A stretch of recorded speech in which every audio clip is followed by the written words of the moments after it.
Hello, welcome back to my YouTube channel. ഒത്തിരി നാളായി ഒരു ലോങ് വീഡിയോയ്ക്ക് ഇട്ടിട്ട്. ഇപ്പോൾ കൂടുതൽ ഷോർട്സൊക്കെയാണ് ഇടാറുള്ളതും. പിന്നെ ഒരു ഹാപ്പി ന്യൂസ് ഉണ്ട്. ഞാനൊരു സ്മാൾ ബിസിനസ് സ്റ്റാർട്ട് ചെയ്തു. അപ്പോൾ നിങ്ങൾ ഓൾറെഡി ഷോർട്സിലൊക്കെ കണ്ടിട്ടുണ്ടായിരിക്കും. 3 ഹാർട്ട്സ് ഹാമ്പർ എന്നാണ് പേര്. ഹാമ്പറിൻ്റെ പരിപാടിയാണ് കേട്ടോ. നമ്മുടെ പ്രിയപ്പെട്ടവർക്ക് വേണ്ടിയിട്ട് ഗിഫ്റ്റ്സൊക്കെ കൊടുക്കുന്നതാണ്. അപ്പോൾ ഞാൻ ഇന്ത്യയുടെ പുറത്തും അതുപോലെ ഇന്ത്യയുടെ അകത്തൊക്കെ ഞാൻ ചെയ്യുന്നുണ്ട്. അപ്പോൾ നിങ്ങളുടെ പ്രിയപ്പെട്ടവർക്ക് വേണ്ടിയിട്ട് ഗിഫ്റ്റ്സ് എന്തെങ്കിലും ഓർഡർ ചെയ്യാനുണ്ടെങ്കിൽ എന്നെ കോൺടാക്റ്റ് ചെയ്യാം കേട്ടോ. നിങ്ങളുടെ കുഞ്ഞു ബഡ്ജറ്റായാലും വലിയ ബഡ്ജറ്റായാലും അതിനനുസരിച്ച് ഞാൻ സെറ്റ് ചെയ്ത് തരുന്നതാണ്. കൂടുതൽ അറിയാനുണ്ടെങ്കിൽ എൻ്റെ നമ്പറുണ്ട്, അതിൽ കോൺടാക്റ്റ് ചെയ്താൽ മതി കേട്ടോ. അപ്പോൾ ഇപ്പം നമ്മൾ വന്നത് ലുലു മോളിലേക്കാണ്. ഇന്നൊരു സ്പെഷ്യൽ ഡേ ആണ്.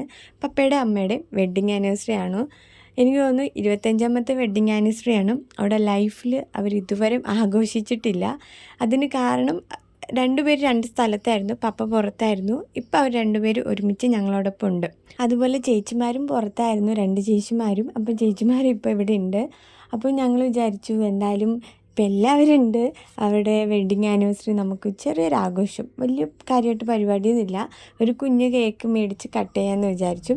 ഇത് അവർക്ക് ഫുൾ സർപ്രൈസ് ആയിരുന്നു. അപ്പോൾ ഞങ്ങൾ വിചാരിച്ചത് ലുലു മാളിൽ വന്ന് കേക്ക് കട്ട് ചെയ്യാമെന്നാണ്. പക്ഷെ അവിടെ വന്നിട്ട് നമ്മൾ പ്ലാൻ മാറ്റി പുറത്തെവിടെയെങ്കിലും പോയി ഒരു ബീച്ച് സൈഡിൽ പോയിരുന്ന് കേക്ക് കട്ട് ചെയ്യാമെന്ന് വിചാരിച്ചു. അപ്പം നമ്മൾ എന്തായാലും ലുലു മോളിൽ വന്നതല്ലേ, അപ്പം പിള്ളേരെയും കൊണ്ട് കളിപ്പിച്ചു. പിന്നെ അത് കഴിഞ്ഞ് കുഞ്ഞൊരു സ്മോൾ ഷോപ്പിംഗ് ഒക്കെ ഉണ്ടായിരുന്നു. അതൊക്കെ കഴിഞ്ഞു. ഒരു KFC ഒക്കെ മേടിച്ച് കഴിച്ചിട്ട് ഞങ്ങൾ നേരെ അവിടെ നിന്ന് ഇറങ്ങി നേരെ ശംഖുമുഖത്തോട്ട് പോയി. ശംഖുമുഖത്തോട്ട് പോയപ്പോൾ തന്നെ അവിടെ പിന്നെ പാനിപ്പൂരി, ബജ്ജികൾ, പഴംപൊരി, അങ്ങനെ കുറേ സാധനങ്ങളൊക്കെ ഉണ്ടായിരുന്നു. അതെല്ലാം കണ്ടപ്പോൾ പിന്നെ അതും കഴിക്കണമെന്ന് വിചാരിച്ചു. അത് കഴിച്ചു. ചായയൊക്കെ കുടിച്ചിട്ട് ഞങ്ങൾ നേരെ എൻ്റെ ഉള്ളിലോട്ട്, ശംഖുമുഖത്തിൻ്റെ ഉള്ളിലോട്ട് പോയി. ഒരു ബീച്ചിൻ്റെ സൈഡിൽ അവിടെ ഇരിക്കാൻ പറ്റുന്ന സ്ഥലമുണ്ടല്ലോ, അവിടെ പോയപ്പോൾ ഓൾറെഡി കേക്ക് നേരത്തെ പറഞ്ഞ് സെറ്റ് ചെയ്തിട്ടുണ്ടായിരുന്നു. കേക്ക് അവിടെ വന്ന് ഒന്നും പറയുന്നില്ല, ഒരു അടിപൊളി കേക്കായിരുന്നു. എൻ്റെ പൊന്നെ എന്നാ ടേസ്റ്റായിരുന്നെന്ന്. കേക്ക് കണ്ടപ്പം അമ്മയും പപ്പയും ശരിക്കും സർപ്രൈസായി. അതിന് കാരണം അവർ ഇതുവരെ അവരുടെ ലൈഫിൽ ആഘോഷിച്ചിട്ടില്ല. അപ്പം പിന്നെ ഇതും അവർ ചിന്തിക്കുന്നില്ല ആഘോഷിക്കുമെന്ന്. പിന്നെ ഞങ്ങളെ ഒരു പ്ലാനായിരുന്നു, തട്ടിക്കുട്ടിയുള്ളൊരു പ്ലാനായിരുന്നു കേട്ടോ, സിമ്പിളായിട്ട്. അങ്ങനെ പിന്നെ ചേച്ചി ഒരു അമ്മയുടെ പപ്പയുടെ അവർ രണ്ടുപേരും ഒരു വലിയൊരു ഫോട്ടോ ഫ്രെയിമൊക്കെ സെറ്റ് ചെയ്തിട്ടുണ്ടായിരുന്നു. പിന്നെ ഞങ്ങളങ്ങനെ അവിടെ ആഘോഷിച്ചൊരു കുഞ്ഞ് കേക്ക് കട്ട് ചെയ്ത് ആഘോഷിച്ചു. ഭയങ്കര സന്തോഷമായിരുന്നു. അമ്മയും പപ്പയും ഭയങ്കര സന്തോഷമായിരുന്നു, ഞങ്ങൾക്കൊക്കെ ഭയങ്കര സന്തോഷമായിരുന്നു.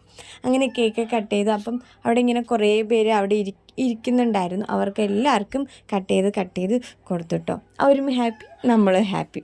അത് കഴിഞ്ഞ് പിന്നെ അവിടെ കുറേ നേരം ടൈം സ്പെൻഡ് ചെയ്ത്. എനിക്ക് തോന്നുന്നു ഞങ്ങൾ വീട്ടിലെത്തിയപ്പോൾ നല്ല ലേറ്റായി. അവിടെ കുറേ നേരം ഇരുന്നു. കാരണം ഒത്തിരി നാൾക്ക് ശേഷമാണ് ഫാമിലിയായിട്ട് എല്ലാവരുമായിട്ട് ഇങ്ങനെ ഒരു ടൈം സ്പെൻഡ് ചെയ്യുന്നതും. പിന്നെ ഞാനും ചേച്ചിമാരും കൂടെ അവിടെ കുറേ കടകളുണ്ടല്ലോ, അവിടെ എല്ലാം കയറി ഇറങ്ങി തെണ്ടിപ്പറക്കിയൊക്കെ നടന്ന് വന്ന് കുറേ സാധനങ്ങളൊക്കെ വാരിക്കൂട്ടി വന്നു കേട്ടോ.